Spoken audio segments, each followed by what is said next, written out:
If you use your personal vehicle to drive to client meetings, pick up supplies, or visit job sites, you are sitting on a massive tax deduction. Every business mile you drive can be written off, but you have to keep an accurate log to claim it. While QuickBooks has an automatic tracking app for your phone, sometimes you just need to log a trip manually. Let's look at how to add a business trip directly from your desktop dashboard. To get to your trip tracker, head over to your left-hand menu and click on All Apps.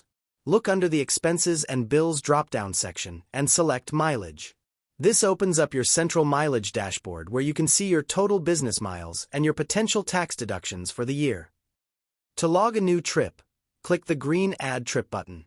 A dedicated panel will slide out from the right side of your screen, allowing you to quickly punch in the details without leaving the page. Let's work our way top to bottom. First, check your trip date and make sure it matches the exact day you traveled. Next, drop down to the distance box and enter the total number of miles you drove for the trip. Right below the mileage, you'll see fields for your start point and end point. You can type in the physical street addresses here to keep your records perfectly audit-proof. Next, make sure the category toggle is set to business so the system applies the deduction correctly. Next, choose your business purpose. Right below your business purpose, you'll see a vehicle drop-down. If you have multiple cars or trucks registered, make sure to select the specific one you drove now. Here's a massive pro tip.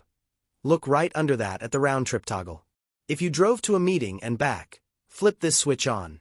QuickBooks will automatically create 2 identical trip entries for you, one going there and one coming back, saving you from having to type out the return trip all over again. Once that toggle is set, just click the green Save button in the bottom right corner. QuickBooks will instantly log the mileage, update your dashboard, and apply your tax deduction based on the current standard IRS rates. If this quick guide helped you lock in your vehicle tax write-offs, drop a like, subscribe, and consider hitting that join button to support the channel. Thanks for watching, and I'll catch you in the next one.